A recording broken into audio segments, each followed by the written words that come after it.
Senior صحافی اور تجزیہ کار جاوید چودھری کے مطابق چنگیز خان اس تکنیک کا موجد تھا۔ وہ اسے سلامی کہتا تھا۔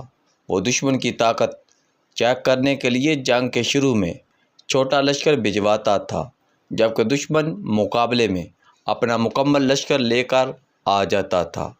لڑائی ہوتی تھی اور اس دوران چنگیز خان کے فوجی حکمت کار بلندی پر بیٹھ کر دشمن کی ٹیکنالوجی، فوج کی فارمیشن اور جوانوں کی خوبیوں اور خامیوں کا نقشہ بناتے رہتے تھے۔ وہ یہ نقشہ بعد ازاں چنگیز خان کو بھجوا دیتے تھے اور وہ اس نقشے کے مطابق اپنی فوج کی فارمیشن تبدیل کرتا تھا اور دشمن پر پوری طاقت کے ساتھ حملہ کر دیتا تھا۔ اس حکمت عملی نے چنگیز خان کو دنیا کا عظیم فاتح بنا دیا اور اس نے دنیا کی اینٹ سے اینٹ بجا دی۔ یہ بعد ازاں دنیا نے سیکھ لیا اور پھر کرۂ ارض کے تمام کونوں میں یہ تکنیک استعمال ہوتی چلی گئی۔ آپ دنیا کی کسی بڑی جنگ کا مطالعہ کر لیں، آپ کو اس جنگ کے دو حصے ملیں گے۔ پہلے حصے میں بڑا ملک چھوٹے ملک پر چھوٹا سا حملہ کرے گا اور اس حملے میں وہ اس کی جنگی اور فوجی اہلیت کا اندازہ کرے گا اور پھر اس پر بھرپور اور مکمل حملہ کرے گا۔ میں آپ کو یہاں انڈیا اور پاکستان کی مثال دے سکتا ہوں۔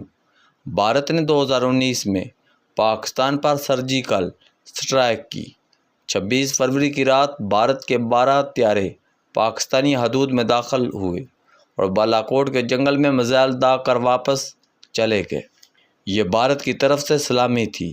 پاکستان نے اگلے دن 27 فروری 2019 کو اس کا کمال جواب دیا۔ بھارت کے 2 طیارے گر گئے۔ اس کا پائلٹ ابھینندن بھی گرفتار ہو گیا۔ وہ پاکستان کے لیے ٹیسٹر تھا۔ بھارت کو اس سلامی میں اپنی ایئر فورس کی کمزوریوں اور پاک فضائیہ کی قوت کا اندازہ ہو گیا۔ نریندر مودی نے فوری طور پر فرانس سے رافیل طیارے خرید لیے۔ پاکستان کو بھی اپنی خامیوں کا اندازہ ہو گیا۔ ہم بھی جان گئے دنیا میں اب وار تبدیل ہو چکا ہے۔ جنگ اب گراؤنڈ پر نئی فضا میں ہوگی اور جو فضا میں تکڑا ہوگا وہ جیت جائے گا اور جو وہاں کمزوری دکھائے گا اس کی ہار یقینی ہوگی۔ لہٰذا ہم نے بھی پیٹ کاٹ کر چین کی منت ترلا کر کے اس سے J-10 طیارے اور P-15 میزائل لیے۔ میں یہاں air chief marshal Zaheer Ahmed Babar Sidhu کی خدمت کا اعتراف کروں گا۔ یہ شخص حقیقتاً پاکستان کا محسن ہے۔ اللہ تعالیٰ نے اسے وقت کا ادراک دے رکھا ہے۔ اس شخص نے پوری ایئر فورس کا پیٹ کاٹ کر اس کے کھانے، چائے اور پیٹرول بند کر کے ایک ایسا ایئر ڈیفنس سسٹم بنایا جس نے پوری دنیا کو حیران کر دیا۔ آپ 2019 میں جا کر دیکھیے، پاکستان میں ایئر فورس کو کوئی جانتا تک نہیں تھا۔ پاک فضائیہ نے 27 فروری کو بھارت کے 2 طیارے گرائے اور پورے ملک میں زندہ باد ہو گئی۔ پاک فضائیہ دوسری بار مئی 2025 میں ٹیسٹ ہوئی اور پوری دنیا میں ہیرو بن گئی۔ ہیرو شپ کا یہ سہرا سیدھا ایئر مارشل ظہیر احمد بابر کے سر جاتا ہے۔ اللہ تعالیٰ نے یہ اعزاز اسی شخص کو بخشا تھا۔ یہ قدرت کا فیصلہ تھا۔ یہ 19 مارچ 2021 کو ایئر چیف بنے۔ اس وقت ان کے چیف بننے کے امکانات بہت کم تھے۔ عمران خان کے قریبی ساتھی فیصل جوید کے بھائی ایئر فورس میں تھے۔ وہ وزیر اعظم کا ADC تھا۔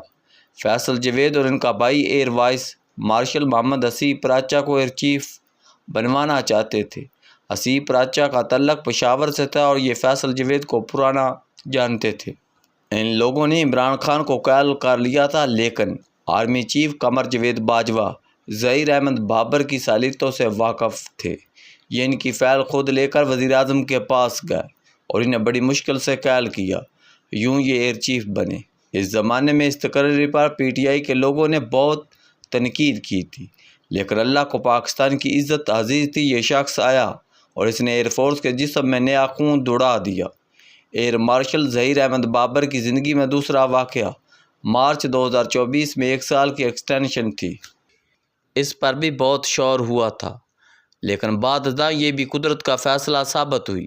آپ تصور کریں، اگر 2024 میں ایئر مارشل ظہیر کی ایکسٹینشن نہ ہوتی تو ہم آج کہاں کھڑے ہوتے۔ دوسرا، عرب ملکوں کی زیادہ تر ایئر فورس پاکستان نے ڈیولپ کی، لیکن آخر میں حالت یہ ہو گئی تھی عرب ملک پاکستان کے ساتھ جوائنٹ ایکسرسائز تک نہیں کرتے تھے۔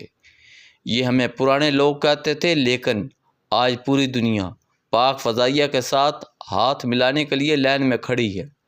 یہ صرف اور صرف اللہ کا خاص کرم اور air chief marshal Zaheer Ahmed Babar کے اخلاص کا نتیجہ ہے۔ میں واپس اپنے موضوع کی طرف آتا ہوں۔ بھارت نے ہمیں 2019 میں بھی سلامی دی تھی اور 2025 کے حملوں کا مقصد بھی پاکستان کی صلاحیت اور قوت کا اندازہ کرنا تھا۔ لہذا جنگ ابھی ختم نہیں ہوئی، یہ بلکہ ابھی شروع ہی نہیں ہوئی۔ آپ دیکھیے گا بھارت آنے والے دنوں میں کہاں سے کیا کیا اسلحہ خریدے گا۔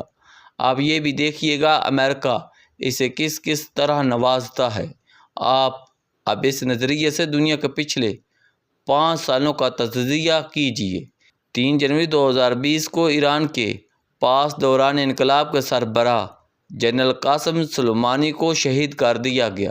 فروری 2022 میں یوکرائن اور روس کی جنگ ہوئی۔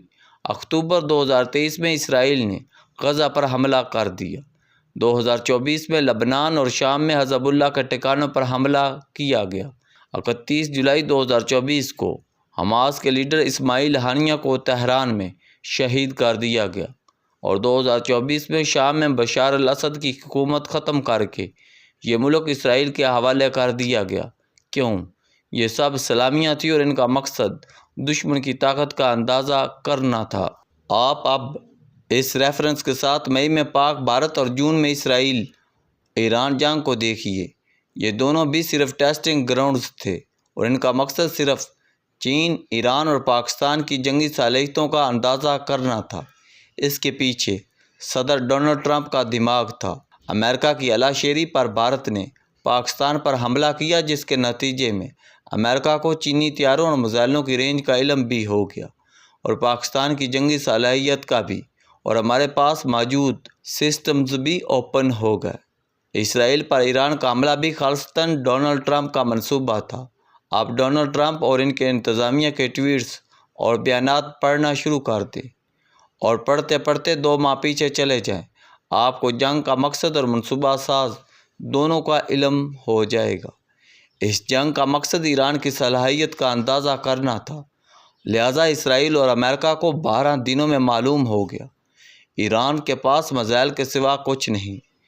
دوسرا، یہ ابھی ایٹم بم سے بہت دور ہیں۔ تیسرا، روس اور چین ایران کے لیے اسرائیل اور امریکہ سے نہیں لڑیں گے۔ چوتھا، اسلامی دنیا زخمی بطخ ہے، یہ ایک دوسرے کی مدد بھی نہیں کر سکتے۔ پانچواں، اقوام متحدہ عملاً ختم ہو چکی ہے، یہ اسرائیل کا ہاتھ روک سکتی ہے اور نہ امریکہ کا۔ اور چھٹا، اسرائیل بھی جان گیا میں امریکہ کا بغیر کچھ نہیں ہوں، اگر امریکہ میرا ساتھ نہیں دیتا تو مجھے ایران کھا جائے گا۔ آپ اس ریفرنس کو تھوڑا سا مزید بڑھا لیں تو آپ کو یوکرائن اور ساؤتھ افریقہ کے صدر کی بے عزتی کی وجہ بھی جان لیں گے اور آپ کو ڈونلڈ ٹرمپ کی ٹیرف وار بھی سمجھ آ جائے گی۔ آپ جان جائیں گے اس کا مقصد دنیا کو یہ باور کرانا تھا چودھری صرف میں ہوں اور دنیا کو صرف میرا آرڈر ماننا ہوگا۔ آپ یقین کریں یہ جنگیں صرف ٹیسٹ تھیں اور ایران، پاکستان، غزہ، شام اور یوکرائن اس کی ٹیسٹنگ گراؤنڈز تھی۔ امریکہ اور اسرائیل نے ان میں صرف عالم اسلام کی صلاحیت اور برداشت کا اندازہ کیا۔ یہ سلامیاں تھیں، جبکہ جنگ ابھی باقی ہے۔ بھارت کو تیاری کے لیے 1.5 سال چاہیے۔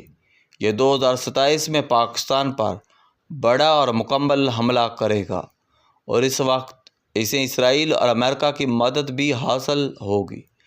پیسہ اور لوگ بھارت کے استعمال ہوں گے، ٹیکنالوجی اسرائیل کی ہوگی اور فضائی، بری اور بحری نگرانی امریکہ کرے گا۔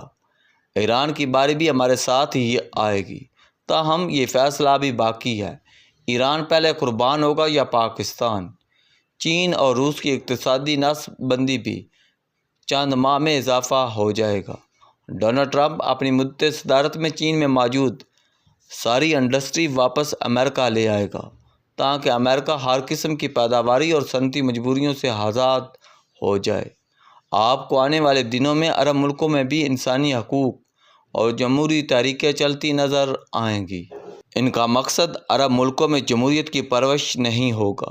ان کا مقصد شاہی خاندانوں سے مزید رقم اٹیننا ہوگا۔ جمہوریت کی آواز اٹھتی رہے گی اور شاہی خاندان اپنے خزانے لوٹاتے رہیں گے، اور یہ کھیل اس وقت تک جاری رہے گا جب تک شاہی خزانے میں خزانہ باقی رہے گا۔ جس دن یہ خالی ہو جائے گا، اسی دن شاہی بھی ختم ہو جائے گی اور آپ اپنی کھلی آنکھوں سے اربوں سے حجاب غائب ہوتے دیکھیں گے۔ اللہ کرم کرے، دنیا ایک بڑی جنگ کے دہانے پر کھڑی ہے۔ یہ اب زیادہ دور نہیں رہی۔ ہم تاریخ کی خوش نصیب ترین نسل تھے۔ ہم بڑی جنگوں اور خوفناک وباؤں سے بچ رہے۔ ہمارا کرونا بھی کچھ نہ بگاڑ سکا، لیکن ہم اس کرۂ ارض کی آخری نسل بھی بنتے جا رہے ہیں۔ لہٰذا اللہ تعالیٰ سے معافی مانگ لیں۔ زندگی جتنی بچی ہے اسے اچھے طریقے سے گزار لیں اور ذہنی طور پر بڑی اور خوفناک جنگ کی تیاری کر لیں۔ یہ جنگیں اس بڑی جنگ کی صرف ٹیسٹنگ گراؤنڈز تھی۔ جنگ ابھی باقی ہے اور یہ بس آ ہی جاتی ہے۔